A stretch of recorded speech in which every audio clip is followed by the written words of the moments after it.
किसगों में सलाम अर्ज़ है।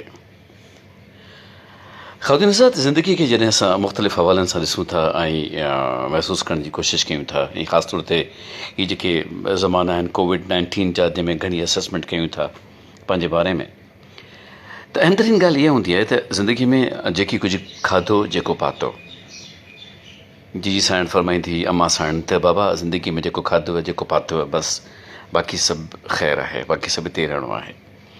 ऐं हिते हिकिड़ी ॿी ॻाल्हि बि आहे त अहम तरीन शइ इहा बि आहे त तव्हां वक़्तु कहिड़ो गुज़ारियो था, कंहिंसां गुज़ारियो था ऐं कीअं गुज़ारियो था।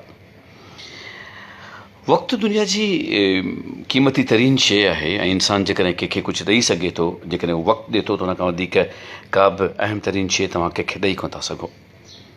उहा हिकिड़ी घड़ी जेका हिकिड़ी घड़ी ई आहे ऐं जेका कॾहिं वरणी न आहे, उनजो जेतिरो क़दुरु कजे ओतिरो घटि आहे। ऐं उहा जेकॾहिं कंहिंसां गॾु गुज़ारिजे, कंहिंजी ख़िदमत में पेश कजे, त साम्हूं वारे खे बि अहसासु हुअणु घुरिजे त यार छा पियो थो मिले।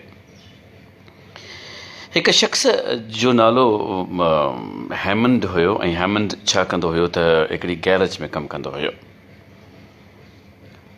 शाम जी शिफ्ट ताईं मोटी ईंदो हो, घरु ईंदो हो, ॿारनि सां वक़्तु गुज़ारींदो हो ऐं आस्ते आस्ते थोरो थोरो कमाई जे चकर में हो त ॿार जॾहिं थोरा वॾा थियनि, स्कूल वञनि, त कुझु न कुझु उनजो को सिलसिलो ठही पवे।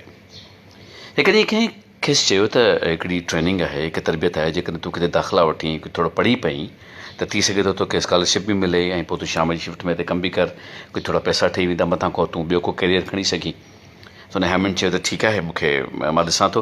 हुन दाख़िला वरिती त ज़ाल चयुसि त तूं शाम जो सुठो कमाई थो, घर खे वक़्तु ॾीं थो, हाणे सुबुह होॾां वेंदे, शाम जो हिते वेंदे, देरि सां मोटंदे, ॿारनि खे टाइम कोन मिलंदो। चई न बसि थोरो कमु करे वठां, हीअ थोरो पढ़ी वठां, थोरी तरक़ी थी वेंदी, थोरो हीअ थींदो, थोरो हू थींदो। ठीकु आहे, साल ॾेढ गुज़रियो, स्कॉलरशिप मिली वई, हाणे अॻियां वधण जी कोशिशि थी त हुन चयो त ॿार स्कूल में दाख़िल थियनि पिया था, तूं थोरो ध्यानु ॾे, ॿारनि खे तुंहिंजो वक़्तु खपे थो। चई बसि हीउ कोर्स कढी वठां त पोइ ॿारनि खे वक़्तु ॾियां थो। 5-6 साल ॿिया थी विया, हिकिड़ी सुठी नौकिरी मिली वई, उन खां पोइ आस्ते आस्ते कम में इज़ाफ़ो थियो। हाणे जॾहिं कम में इज़ाफ़ो थियो, देरि सां घर अचणु लॻो त ज़ाल चयो त अलाह जा बंदा, ॿार कॉलेज ताईं पहुचनि पिया था, घर में घटि टाइम ॾी, त थोरो वक़्तु कटि, असां सां गॾु वेह, असांखे टाइम ॾे। चई बसि थोरो ई घर जो कमु थी वञे, हीउ हिकिड़ो बंगलो आहे उहो फाइनल थी वञे, पाण नए घर में शिफ्ट थी वञूं ऐं ॿारनि जी पढ़ाई जे लाइ बेसिक कुझु बैलेंस थी वञे। डोंट यू वरी about that, I just manage. किसो मुख़्तसिर हिकिड़ो ॾींहुं अहिड़ो आयो जॾहिं मन खे फेल थियो त यार हाणे सभु कुझु थी वियो आहे, हर शइ थी वई आहे, नए घर में शिफ्ट थी आहियूं, बैंक बैलेंस बि एतिरो आहे जो ॿार आराम सां ज़िंदगी गुज़ारे सघनि, एतिरो सारी हण वठ खां पोइ हाणे एतिरो टाइम आयो आहे जो मां आराम सां इन्हनि सां गॾु वक़्तु गुज़ारे सघां। ऐं दिलि में इहो पको फ़ैसिलो कयो त अॼु राति जंहिंमहिल मां आराम करण खां पोइ सुबुह जो उथंदुसि त पंहिंजो वक़्तु इन्हनि सभिनी खे ॾींदुसि। सुबुह थियो, हू कोन उथियो।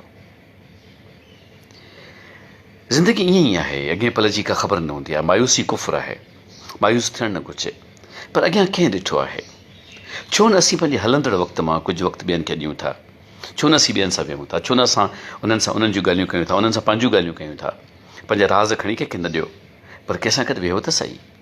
घणा ॾींहं थिया आहिनि असां कंहिंखां पुछियो कोन्हे तूं कीअं आहीं, तुंहिंजी तबियत कीअं आहे?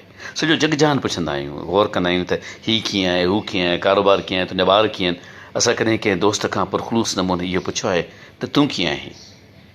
बसि इहो ई आहे ज़िंदगी में। जेकॾहिं माण्हू वक़्तु इनायत करे, अहवालु वठे, गॾु हुजे, त उनखां वधीक ॿी कहिड़ी मीरास मिली सघे थी।